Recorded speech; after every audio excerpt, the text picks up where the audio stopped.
Okay, good afternoon, everyone.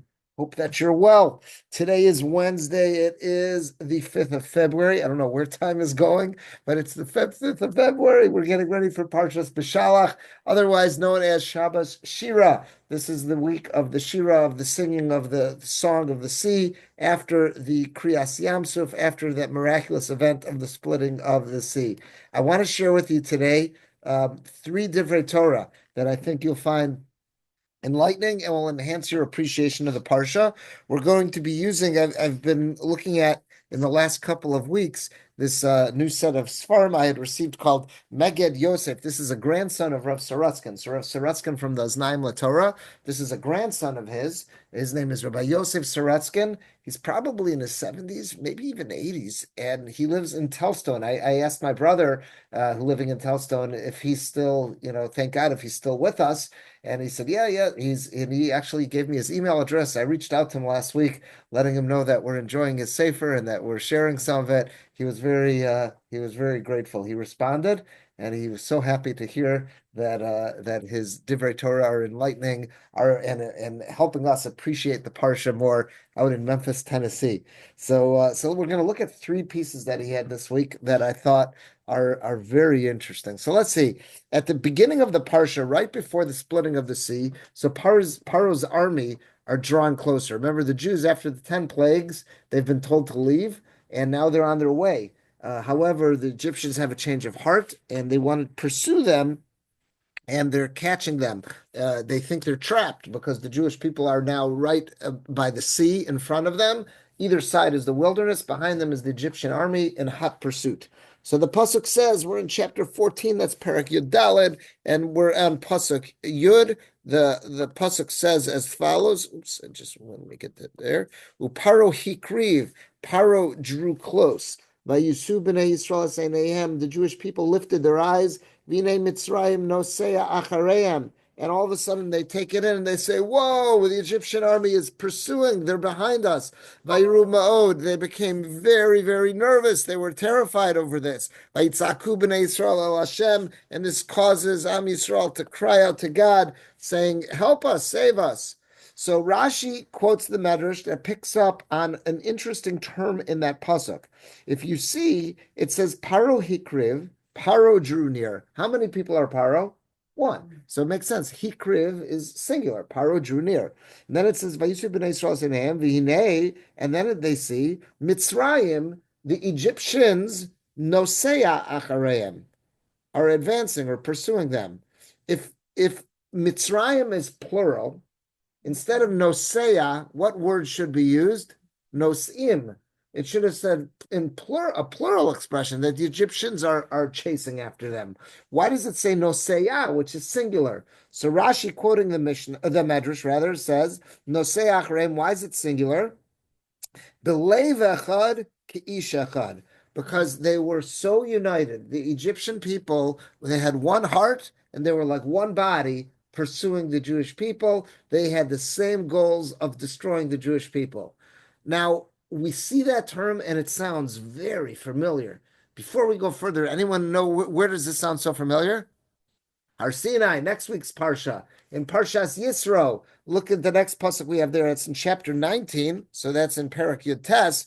It says, Vayis'u me Refidim, plural. It says the Jewish people traveled from Refidim. That was I believe, the first place they stopped after the splitting of the sea. Vayavo'u midbar Sinai. And they came to the splitting, they came to the wilderness of Sinai. Vayachanu bamidbar, and they vayachanu bamidbar, and they encamped in the wilderness. Is vayachanu single or plural? Plural. But look at the next word. Vayichan sham Yisrael neged ahar, and Israel encamped. What's the difference between vayichan and vayachanu? Vayachanu is plural, and vayichan is singular. So why does the pasuk says Vayichan, and the Jewish people encamped at the base of the mountain? So Rashi, quoting the Medrash, says Vayichan Sham Yisrael, that the Jewish people encamped. Ki'ish echad belev echad. They were like one people and that one person, and they had lev echad. They had this one heart. Aval shar kol achaniyot betarumos and machlokas. But every other encampment, there was always some squabbling, some arguing going on. So this was the one place that they were together. So it was achdus. There was an incredible amount of unity. So we see unity for the Egyptians as they're pursuing the Jews, and then we see unity in the Jews as they're standing at Sinai. Does anyone see a difference, though, between the unity of the Egyptians and the unity of the Jews? If you look at those words carefully. What did it say about the unity of the Egyptians? What are the words? Belev echad ki'ish echad. Which expression was first? Belev echad. They had one heart, ki'ish echad. Now look at the Jews in that next Rashi. Ki'ish echad, belev echad. You see the order is reversed? It says when it's talking about Am Yisrael accepting the Torah, it says we were ki'ish echad, belev echad. Yet when it's talking about the Egyptians pursuing us, it says belev echad, ki'ish echad. Knowing what we know about the precise use of language of Chazal, do you think that was an accident? No. There must be something intentional. Why, when it's speaking about the Egyptians pursuing the Jews, it uses the term Belev echad, they were one heart, Ki'ish echad, and when it's talking about the Jews standing at Sinai, it says we were Ki'ish echad, Belev echad. Why is it? It can't just be an accident. So the first person that I had seen sensitive to this was Rav Hutner, Rav Yitzchak Hutner of the Chaim Berlin Yeshiva, and you'll see on the top of the next page, I just have a note there, see Sefer Pachad Yitzchak, his edition on Pesach, Mimer 41. That was the first place that I had ever seen this brought up. But when I was looking at Megid Yosef this week, I see that he also raises the same point, and he shares a Divrei Torah from his father, who would have been Rav Sorotzkin's son, Rav Sorotzkin of the Aznaim Torah. This would have been his son. I believe his name was Rabbi Elazar or Eliezer. I don't remember which, if it was Elazar or Eliezer. Those two names are so similar. So we're going to see he's bothered by the same question. And I think, I was comparing it to what Rav Hutner wrote, I think they're saying the same thing. I think they really had the same message, just using slightly different words. So let's see the Megid Yosef. V'nei Mitzrayim nosea achareim. In this week's Parsha, it says that Mitzrayim, which is an entire army, nosea achareim, using a singular term, was pursuing the Jewish people, where it should have said nosim, it says nosea.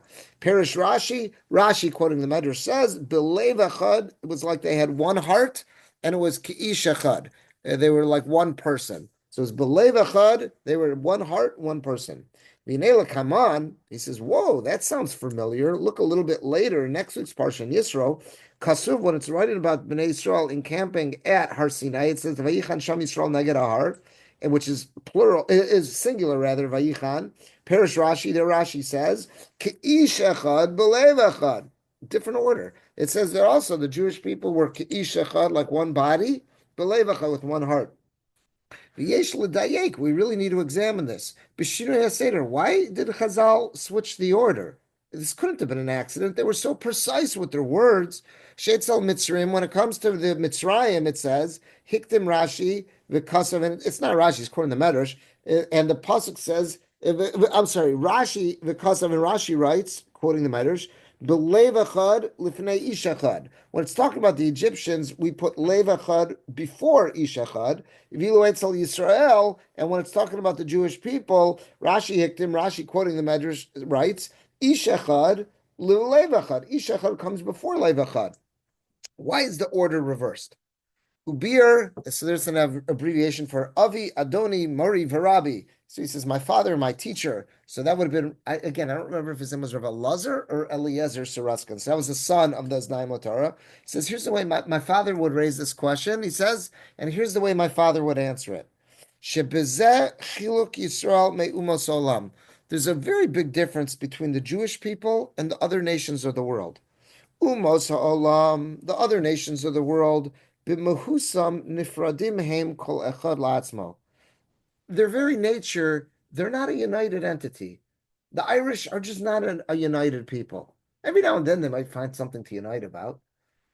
The British are not united. Every now and then they find something to unite about. But their very nature, they're not really united. Rak misachtim b'lev echad.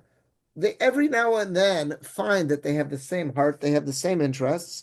Laharog lashminas Yudim. In this case of pursuing the Jews, in the case of the Egyptians, it was because they had the singular focus, they wanted to attack the Jews.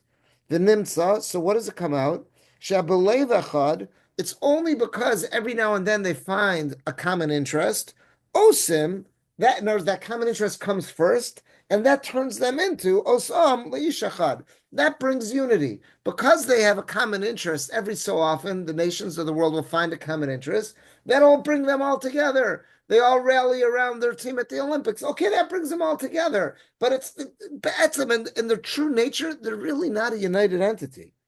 The Jewish people is exact opposite. Kulanu b'nei Avram, Yitzchak, and Yaakov. We are all the same body. We are, at our core, we are a united being. Asher ba'es tzara mosrimus nafshenu zelzeh. And this shows itself when we find ourselves in a difficult time. We'll do anything for one another. V'im kain klal Yisrael b'yisodam uv'mahusam hev b'leiv echad. That's who we are. Our nature is we are b'leiv echad. We are with one heart. Rak l'pa'amim machmas ha'machlokas. Every now and then, because of a machlokas that we have amongst ourselves, ein libam kechad. Sometimes our hearts aren't together. Aval b'matan Torah yagam libam kechad. But at the time of Matan Torah, our hearts were together. So meaning the natural state of the Jewish people is ishachad. Every now and then we're not together, so our hearts aren't together. But what transpires is that there's a great sense of unity. We find b'leiv echad.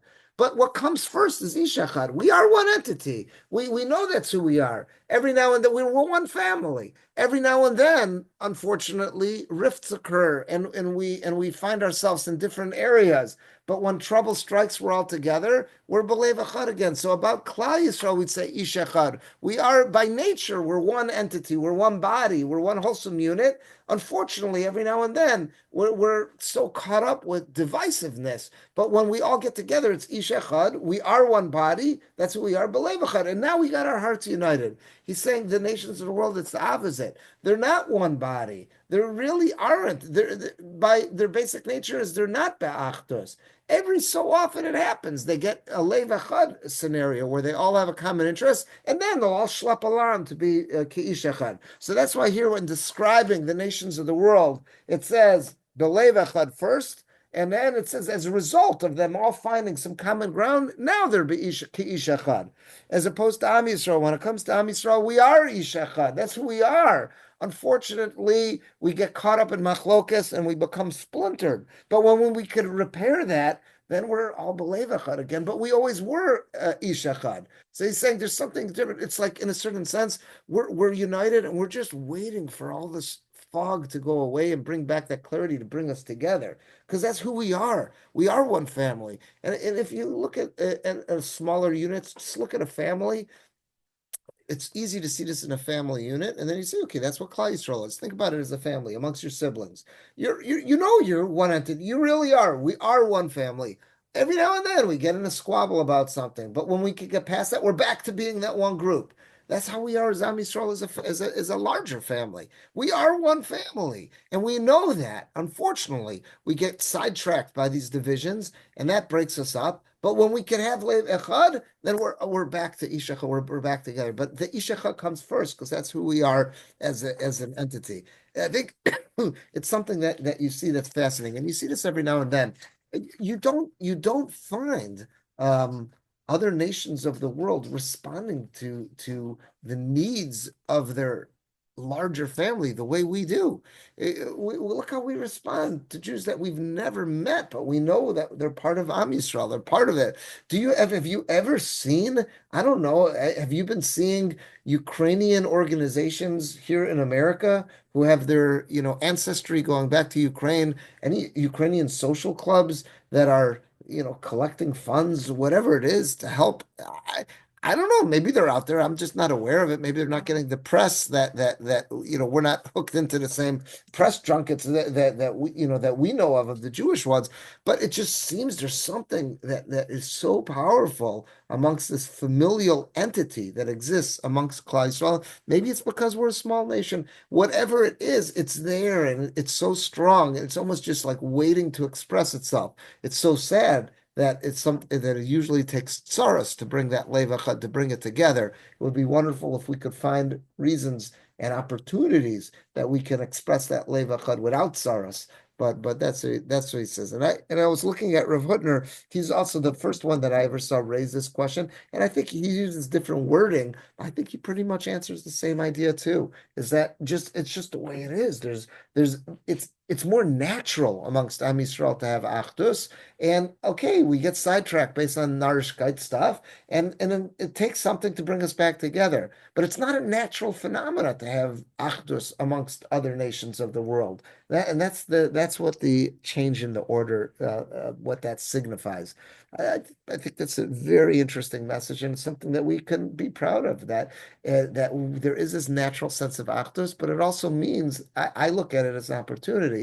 If that's our natural setting, it's easier to get back to than if it was never your natural setting in the first place.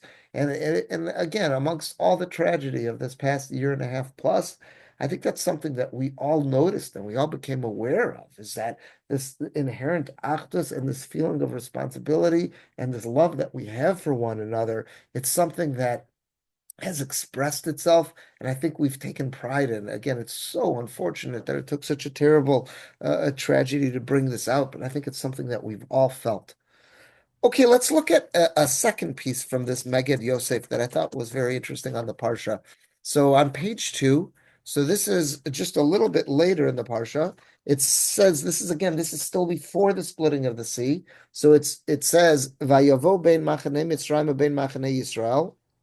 It talks about that night before this, the sea splits in the morning. So that night that we're trapped up against the sea, we got the wilderness on both sides, and then the sea's in front of us, and the Egyptian army is behind us. So what's stopping during that night? How come we're not being attacked during the night? So it says, "Vayavo bein machane Mitzrayim," that God's clouds of glory come and separate the Jewish people from the Egyptians. Vayo bein machane Mitzrayim, bein machane Yisrael, that God steps in between the encampment of the Bnei Israel and the encampment of the Egyptians. There was this massive cloud and there was darkness. Vayair es halayla. And Hashem caused there to be illumination during the night for Am Yisrael. V'lo karav ze'el ze kol halayla. And this cloud that separated us, this prevented the Egyptians from coming upon us during that night. So let's see what this Magid Yosef writes here. He says, "V'lo karav ze'el ze kol halayla." He's going on the pasuk that it says that the Egyptians did not approach us that entire night. They couldn't get their hands on us. He says, "V'kasav balaturim." If you look in the balaturim here, so the balaturim is usually a very cryptic commentary to the Torah. A lot of times they'll deal with gematrias, and sometimes it's just hidden allusions in the Torah. So he says, if you look at the balaturim here, he writes something fascinating. What does it mean, v'lo karav ze'el ze kol halayla? He says this is an allusion to something the Medrash tells us. The Medrash tells us that the malachim, aside from the plain meaning here, that the Egyptians couldn't pounce us at night, what it also means is lo karav ze'el ze kol halayla. They couldn't come together during the night, is referring to the malachim, the angelic bodies up in the heavens. Bikshu malachim lomar shira. What was going on that night? The Egyptians wanted to sing about this impending salvation for the Jewish people. V'amar lema HaKadosh Baruch Hu, and God says to them, Maseh yadai tevuyim bayam.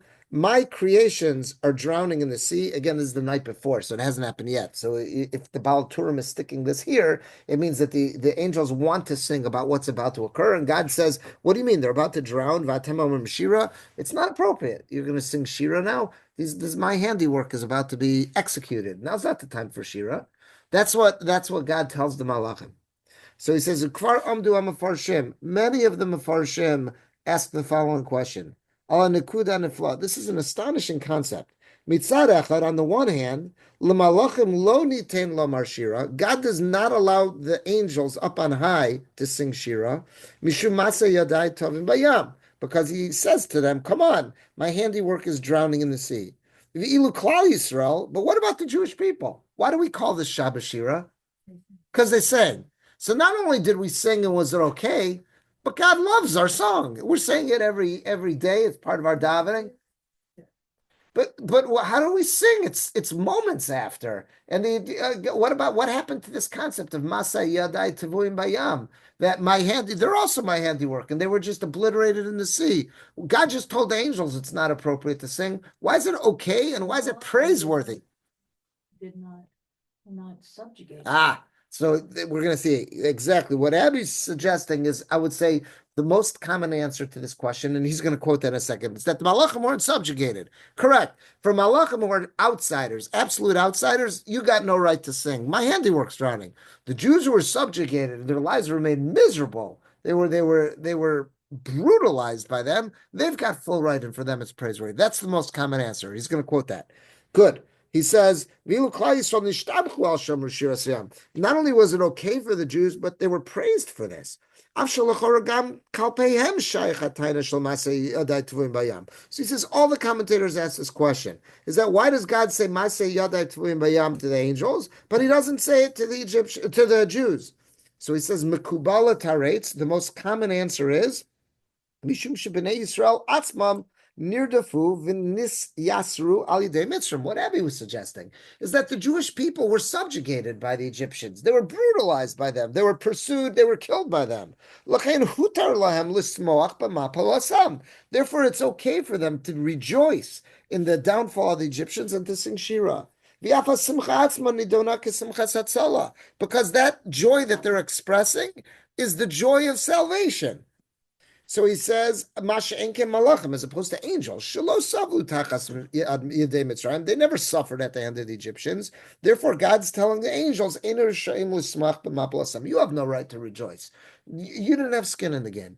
The Jews, they were brutalized. They were oppressed. They were murdered. Their kids were thrown in the water. They were stuffed into bricks. They've got good reason to celebrate. For them, it's appropriate. For you, angels, it's not. What would you say? More than that is that the nature of a malach is they know who Hashem is. They know that Hashem is their creator, and they sing Shira to him, and they've got the Jews, I mean, at the point where they sing Shira, there's a clarity that comes with Shira. It's not just like, God. So it's Vayaminu B'Hashem of Moshe Avdo. They finally. Yeah. In other words, they understood at that moment how everything that had happened previous to the splitting of the sea and the drowning of the Egyptians, how everything kind of fit together. It's almost like they had, what does it say right after that about the prophecy that even the Shifcha, right? Yeah. Right. So in other words, I think it was more like they understood God's hand in the world and who Hashem was. Yeah. So this is a second answer. Abby, so you're suggesting a second answer. He says the most common answer is the first one you said. The most common answer is the first one, is that for the angels, it's not appropriate because they didn't suffer, and the Jews did, so they could. And Abby's suggesting a second one is that it was also, the Shira here was an expression of clarity that Bnei Yisrael was feeling. So again, for them it was appropriate because they were, so to say, all confused until now. Now they're expressing their clarity. As opposed to the angels, they had clarity this whole time. So that's the second answer Abby's suggesting. But what he wrote down there was the first one. The first one is perhaps the most common one you'll find in the commentaries. Now he wants to say over something from one of his grandfathers. I told you something earlier. I said this Rav Sorotzkin. The reason why we'll recognize that name is because we recognize his grandfather. His grandfather was Rabbi Zalman Sorotzkin, who wrote Aznaim Torah. Well, that's his paternal grandfather. His maternal grandfather was also a great sage. His maternal grandfather was a man by the name of Rabbi Elio Meir Bloch. Does anyone recognize that name, Eli Meir Bloch? From where? Is it, you brought something in by him? Yeah. Like the building, what was it? Yeah, in the Hebrew Academy of Cleveland. Yeah. He was one of the heads of the Telz Yeshiva in Lithuania, that him and his brother-in-law, Mordechai Katz, The two of them had gotten out of Lithuania right at the outset of World War II. They were working on getting visas for the Telz Yeshiva to come to America. They got trapped in America when the war broke out. Their families were slaughtered in Lithuania. They decided once they're here already to rebuild the Telz Yeshiva. That's how they started in Cleveland, and they also built the Hebrew Academy, the day school there. So Rav Eli Meir Bloch had a daughter who did survive the war. She was married before the war began, and she and her husband, I believe, they went through Shanghai. That was this. That was a that. In other words, his daughter. This, in other words, that daughter is his mother. Exactly. So this Rabbi Yosef Sorotskin, his mother, I got to look up what his mother's first name was, but she's a Blach. So his maternal grandfather would have been Rev Eli Meir Blach, who was one of the those surviving Telz Rabbanim that came and established it. So his two grandfathers on the father's side is Rabbi Zalman Sorotskin, who's Aznaim Torah, and on his maternal grandfather is Rabbi Eli Meir Blach from the Telz Yeshiva. So he's now going to tell us an answer that his maternal grandfather, Rav Eli Meir Bloch, had to this question. So again, the question was, why is it inappropriate for the Malachim to sing at the time of Kriyas Yamsuf? Because Masay Yadai Tivuyim Bayam, that my handiwork is drowning in the ocean and it's just not appropriate in the sea and it's not appropriate to sing, but it's okay for Klal Yisrael. So he started off by saying the most common answer to give is the Jewish people were subjugated, they suffered, they were brutalized. So for them, it's okay to sing. For Malachim, they never had skin in the game, so they're out. That's the most common answer. But now he says, let me tell you what my maternal grandfather answered. I just think this is fascinating because, again, the first piece was telling us something from his father.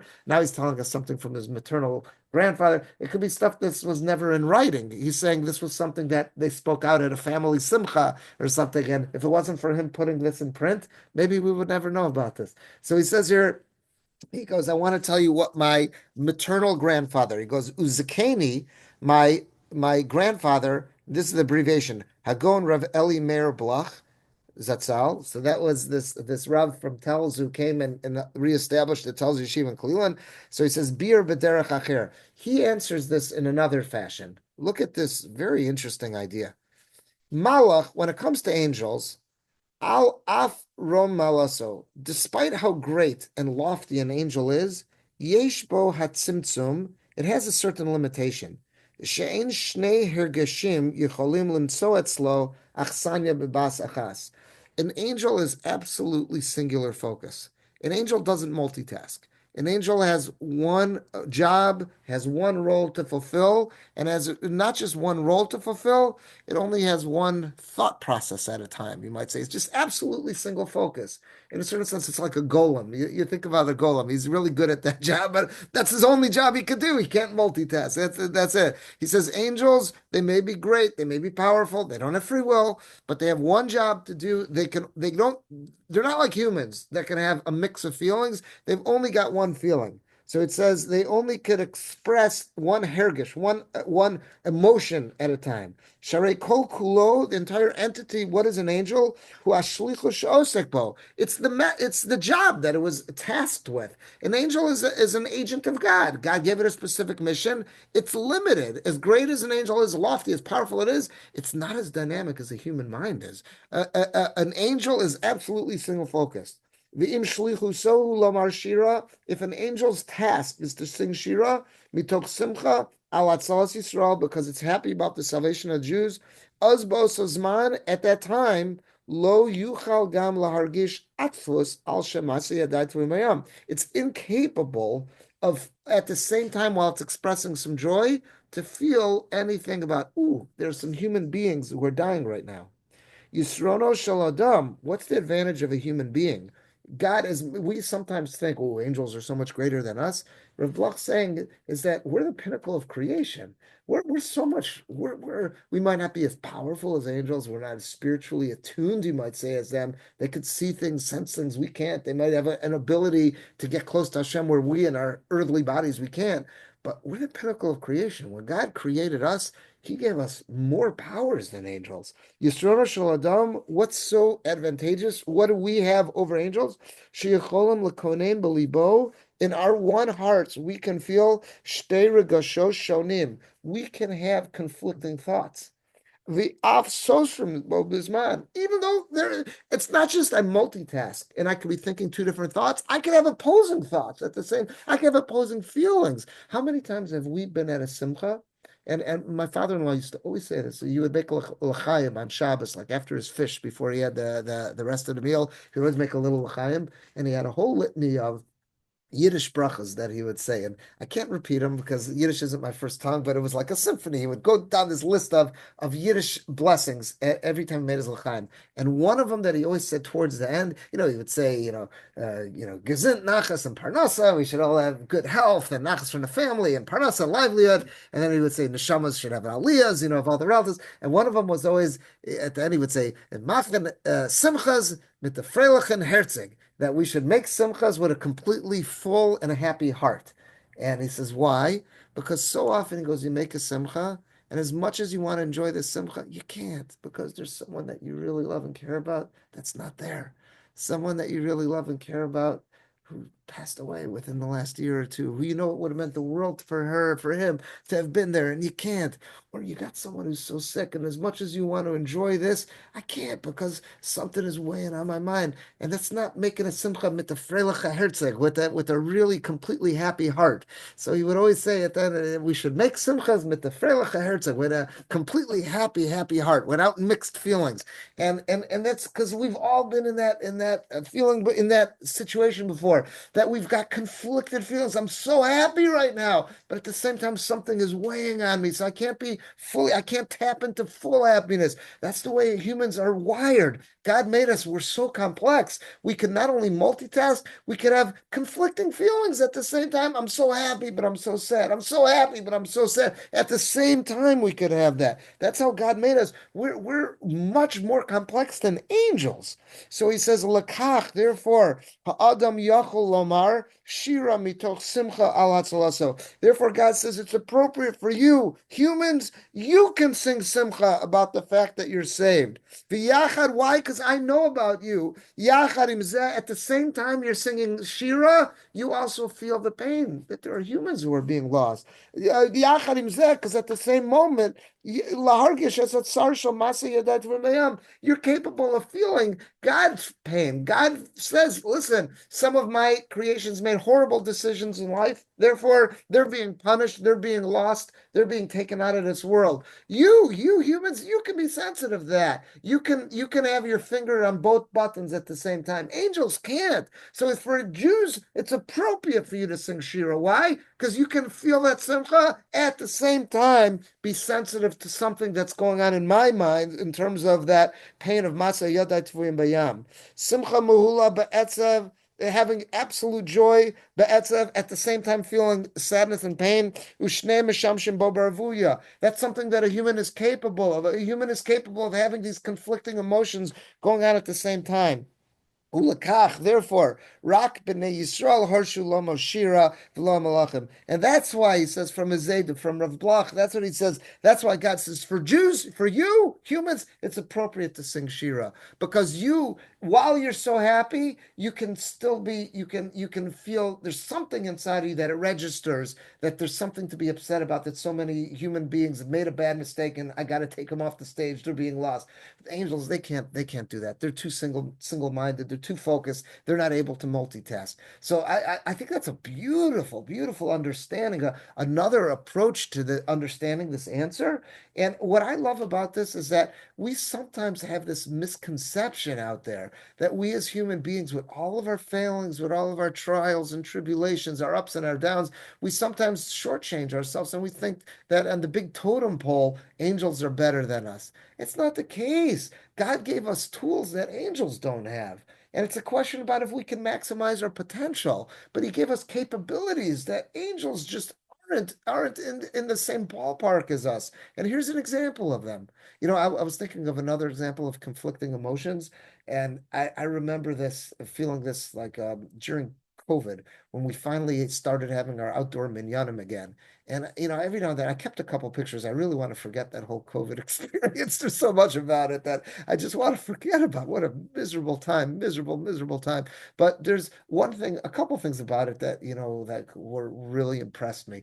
One thing that I remember, and I keep in my phone a couple pictures of this, that pictures that we took when we first started having our outdoor minion. And I mean, looking back, and I was crazy, right? It was in this area because that was where the parking lot was when we just had the trailer, and we set up these cones. They were like 10 feet apart from one another, and we had a limited. It was just Mincha Mariv we started off with, and it was all outdoors. We still had masks on, even though we were at these cones more than 10 feet, around each other, and you had to sign up in advance. It was a limited number. It was crazy. But I remember the first time it was after like it was probably close to 3 months that we hadn't had a minion, and it was like the first time that like we could finally daven mincha marv with a minion. Like I remember just feeling so happy, but at the same token, like feeling so sad. This is crazy. This is such a far cry from what we're used to. And then I remember I saw something that just said, "Wow, this is similar." It says when the second Beis Hamikdash was rebuilt. Initially, the initial structure, it was like a rickety little shtibel. Ezra and Nehemiah come back from Bavel with a fraction of Klal Yisrael. Most of Klal Yisrael did not come back with Ezra and Nehemiah. They come back after 70 years of Galus, and they're standing there inaugurating this new Beis Hamikdash, which is like this little shtibel. Imagine this little wood paneled shtibel with nails that are poking out and always pulling on ruining your suit jackets, in those old little wood paneled shtibels. And so that's what, in comparison, that's what it was. So the pasuk says there in Ezra, I forgot the exact pasuk. I have to look it up. It says that at the inauguration of that Beis Hamikdash, there was great happiness and there was also crying. So one of the Mefarshim there explains. Again, I have to look up the exact pasuk. I have this in my notes. One of the pasuk explains what does that mean? There was happiness and crying. So it says the elders who, in other words, anyone who this was their first experience, they were over the moon because they had seen Galus Bavel. So the younger generation, they were like over the moon. We just came out of Bavel, and now we're reestablishing independence, and we have a Beis Hamikdash. We're going to go through the Avoda again. They were over the moon. But the elders, those who still had a memory rather, of the first Beis Hamikdash, they were crying because they said this pales in comparison to what was once here. So it's like at the same token, Klal Yisrael was overjoyed, but there were people who were just, wiping the tears from their eyes because they're saying, this is great that we got to this point, but oh my gosh, this is so far from where we were. So I remember thinking that it's not just it's like not just was something that I could relate to during that first couple times we davened again as a minion, but it's okay. It's okay to have these conflicting feelings, and we're capable of that as humans. That's something we're capable. But I love this approach. I think this is such a nice answer to that question, and it just reminds us that in the totem pole of things, where God gave us tools, God gave us resources that angels don't have. It's something to be excited about and feel good about our station in life, and we shouldn't envy those angels all that much. He gave us the ability to be better. Okay, let's share one more short. It's short, but you'll see it's very. I think this is a great approach too. So let's see. There's we're going to see here a pasuk and then a Rashi. Let's see what's going on here. So this is after the men sing Shira, after the Shira Sam, then Miriam leads the women in singing Shira. So it says, it's chapter 15, that's Tesvav. It says, Vatikach Miriam Anaviyah, Miriam, who's a prophetess, she pulls out, and then it describes her one more time. Oh, who else is she? Achos Aaron. She's a sister of Aaron. Esatof biada. She takes out her timbrel. That's some type of like a tambourine. And it says, Vatetzena kol anashim achareh betupim u'mechalos. And all the women, they follow after her with their instruments as well. And they're not just singing, they got more rhythm. They know how to get lebedik. Okay, the men could sing, but now the women, not only are they singing, they're playing instruments and they're having a wonderful concert. Okay. So, but you notice the pasuk described her as a neviah. That's beautiful. She's a prophetess. That's great. But then it calls her Achos Aaron. Oh, you know who else she was? She was Aaron's sister. Are we forgetting someone there? Yeah. Why is the Torah only describing her as Aaron's sister? She's got another brother, Moshe. Why is she only being described as Aaron's sister? So let's see Rashi. Rashi gives us two reasons. We're only going to focus on this one here. So it says here, Davar Acher. What's another reason why she's called Aaron's sister, Davar Acher, Achos Aaron, why is she Aaron's sister? Lefi shemasar nafsho aleha, because Aaron he basically risked his life. That's like a mesiras nefesh is a term we use when we talk about self-sacrifice. Aaron put his neck out for her. Kishinitztara, when she came down with leprosy or tsaras, nikres al. Therefore, when we want to refer to her as whose brother is she, she's Aaron's brother. Aaron really showed an attachment to her that, let's say, was different than Moshe. So therefore, since Aaron displayed something that had to do with self-sacrifice, that's why she's labeled, she'll be eternally labeled as Aaron's sister. What did Aaron do different than Moshe? So let's look at these psukim. This is in Sefer Bamidbar, where Miriam comes down with Saras. It says, Vayicharaf Hashem bam, that God got upset at Aaron and Miriam because they had been speaking about Moshe in the not most respectful terms. So God speaks to them and tells them he's upset, and then God leaves. The cloud of God's glory leaves the Oel Moed where he was speaking to him. The name Miriam, it's Saras Kashalag. She comes down with Saras, and it's white as snow. And I bolded it. It says, Vayifan Aaron el Miriam. We'll soon see why I bolded that. Aaron turns to Miriam. V'yinei it Saras. He sees, oh my gosh, look at that. She's got Saras. Next verse, Yud Aleph. V'yomer Aaron el Moshe. Aaron says to Moshe, Bi Adoni, please my master. Al no sasei salenu chatas. Don't hold us accountable for our sins. Ashil no al no asher chatanu. We acted foolishly. We sinned. Yud Beis. I'll not take a mace. Don't let our sister be like a mace, like a dead person. Asher b'tzeiso merechem imo, that she also came out of her mother's womb. It's as if half our flesh is consumed because she's our sister. Yud Gimel Vayitzak Moshe al Hashem le'mor kelna rafan Allah. He pleads with God to heal her. She's healed. They wait 7 days till she can go through the whole purification process, and then they move on. Okay, so where in this encounter does Aaron show more mesiras nefesh, putting his neck out for more than Moshe? So let's look at the Medrash. That Rashi here was really quoting the Medrash. Let's see the Medrash on the bottom. So this Medrash is interesting where it's found. It's in Vayishlach. Parshas Vayishlach is where the abduction of Dinah takes place. And there it says that who are Dinah's brothers? Shimon and Levi. So the Medrash says she's everyone's brother. Why Shimon and Levi? Because there it says they also were Moser Nefesh. They risked their lives for her. Why? Because they went into Shechem to attack. So then the Medrash says, I'll show you another place in the Torah where this comes up, and he quotes our Parsha here. That in Bamidbar, when Miriam had Saras. And there it also refers to as Achos Aaron. So let's see the Medrash on the bottom. It says on the bottom of page 3, Utekavasei, another example of this is Vatikach Miriam Anavia Achos Aaron. I'm sorry, this is in our Parsha. I'm wrong. In Parshas Beshalach, when it talks about her going out with her tambourine, it says that Miriam took, and by the way, who was Miriam? She was the Achos Aaron. Vatikach Miriam Anavia Achos Aaron. She took out Aaron, she's Aaron's sister, she took out her tambourine. So it says, Medrash B'chi Achos Aaron, I saw. Is she only Aaron's sister? Hello, Achos Shneim. She's the sister of both Moshe and Aaron, I saw. Elafisha Nosan Aaron Nafsho, since he was willing to risk his life for her, he put his neck on the line for her. Lafichach Nikras Shemo. That's why she's always going to be referred to as Aaron's sister. So the question is, where did Aaron put his neck on the line for her? So the Eitz Yosef, that's one of the commentaries, classic commentaries you'll see in the Medrash. He quotes an earlier commentary called the Yifei Tawar, and he says, where did Aaron put his neck on the line? Shenasan Aaron Nafsha Aleh, Shenitztara, when she got stricken with Saras, and this is, where did Aaron risk his life? Sha'amar, he said, Bi Adoni. He said to Moshe, Bi Adoni, please my master. Shapira, she says, how do Chazal understand it? Bi mamish, tachol bi midas hadin v'lo ba. He was asking Moshe, say something to God. God should strike out at me, not at Miriam. He should have Rachmanus on our sister on Miriam. Let me take the hit. I'll take the tzaras. Let her off.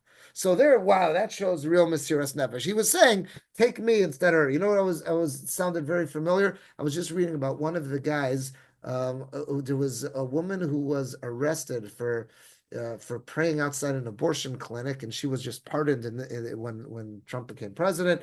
And basically, she was just interviewed. A very bizarre thing. I don't know the full story, but she's a very religious Catholic woman.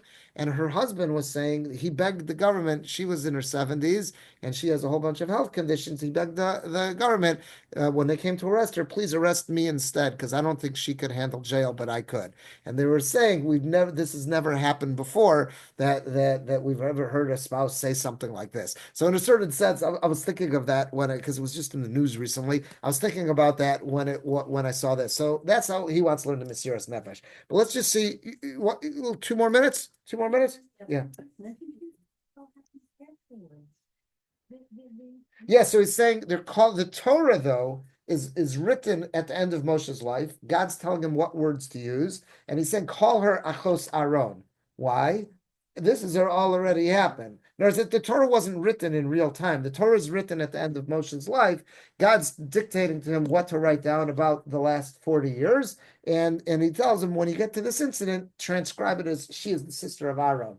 So according to this medrash, why is she sister Aaron? Because Aaron put her life on the line for her. And this commentary in medrash says, because he said, Bi Adoni, that he said, let me be the one to take the hit instead of her. So if we have 2 minutes, I'll show you this Megid Yosef, what his answer is. In 2 minutes, we got it? Okay, so he says, Megid Yosef says, Vatikach Miriam Navi Achos Aaron, Perish Rashi. Rashi quotes the medrash, says, Achos Aaron, why is she called Achos Aaron and not Moshe? Lefisha Moser Nafshu Allah Kashin Stara. He risked his life for her when she was stricken with saras. Nikras al Shemo, that's why she's referred to as the sister of Aaron. Lo nisbar, but the Medrash doesn't spell out Heichan Reinu as Mesiras Nafsho Shel Aaron. Where exactly did Aaron really put his life on the line for Miriam? Mishum, if you want to tell me it's because Shebikesh mi Moshe Sheyispalel Avur Miriam, that Aaron asked Moshe, do me a favor and daven for her. Hare Moshe, who says Sheyispalel? Okay, but if you're going to say, like, what was the heroic thing Aaron did? He asked Moshe to daven for her. Okay, that is nice. But at the end of the day, what healed her? Moshe's davening. So let's say it was Moshe who played the bigger role. So why? So that's what he says there. It goes, if you're going to tell me it's because he asked Moshe to daven for her. Im kein huroi l'shabeach Yosef Aaron. You should be praising Moshe because he did the davening. So again, the commentary to the Medrash gave us a different answer because he said that Bi Adoni. He's not working with the Bi Adoni approach. So he said, just reading the psukim, if you're going to tell me it's because Aaron asked Moshe to daven, wow, that's beautiful. But Moshe did the davening. He should get credit. So he says, Vasher al Nira. So what do you see? Shein Betzamat Tefillah Shu Mesiras Nefesh. Davening for a sibling isn't considered Mesiras Nefesh. Sharei Kolach Yispalel Refuas Achoso. That's something any brother would do, daven for his sister to be healed. Or to encourage other people to daven for her. That's something every sibling does. So what did Aaron do that was so special? Ela Mesiras Nefesh Aaron. What was so special about Aaron? Haisa. There's something if you look in the psukim. When it says, if you look back, I bolded it in Pasuk Yud. Pasuk Yud said, "Va'anan sar me'al oel." God's cloud left the oel. V'nei Miriam tzaras kashelag. She had leprosy or tzaras that was white as snow. Vayifen Aaron al Miriam. Aaron turned to Miriam. He took the time to say, "Let me check in. How's she doing?" He looked. He saw what was going on. He checked in on her. V'nei tzaras. So he says as follows. What's the Mesiras Nefesh? Ela Mesiras Nefesh shel Aaron Haisa b'Vayif and Aaron el Miriam. The Mesiras Nefesh of Aaron was that he concerned himself to look into her business. How's she doing? B'zeshe pana el Miriam lidrosh b'shlama. He turned to his sister to see how he's doing. He took time out to see what's going on. Ach masur mis anyen b'shalom achosot hamid. A real brother, what's the job of a brother? To look after his siblings, in this case, a sister. A brother should be checking in on his sister, seeing how is she doing. He's not waiting for her to tell him, Aaron, I have a problem. He should be attentive enough. He should be concerned enough that he's looking to see, is there something that's wrong? Is there something you need help with? She's a kukal ezra. So he should not, a brother shouldn't be waiting. Okay, if my sister needs me, she'll call and let me know what's going on. What's the job of a brother is to look in and see, what can I do? I shouldn't have to wait for that phone call that say, we've got a problem. Can you be helpful? I should be so attentive looking in on the needs of my siblings to know that there is a problem. I shouldn't have to wait for that call for help. That's what he's pointing out here. So I think there's a good lesson for all of us here. If we really love someone, if we really care about a sibling, we really care about a spouse, a child, a friend, whoever it is, we shouldn't have, our relationship shouldn't be, when you need me, let me know. If I really care about someone, what's real Mesiras Nefesh? I'm checking in all the time saying, how can I be helpful? In other words, that's what I should be doing. It shouldn't be, hey, I'm here if you need me. I should be calling and checking, saying, how can I be helpful? I should be concerned, looking in, saying, do you need help with A, B, C? That's what I should be doing. If I do that, that's real care. Just letting someone know I'm here if you need me, that's not the same degree. And that's what he's pointing out. That's what Aaron did that was so special here, is that his relationship with Miriam wasn't one of, if you need me, I'm here. Let me know when you need me. It's I'm taking an active interest in looking in on you, seeing if you're okay. Yeah, I thought that's a nice thing for us all to think about as family members, as friends. That's true love. True love is making our effort to check in on the other party and not waiting, just letting them know, let me know if you need me, or I'm here if anything comes up. I thought that was a very interesting angle on that. So here are three different ideas that came up in this in the Parsha using this Megid Yosef this week. And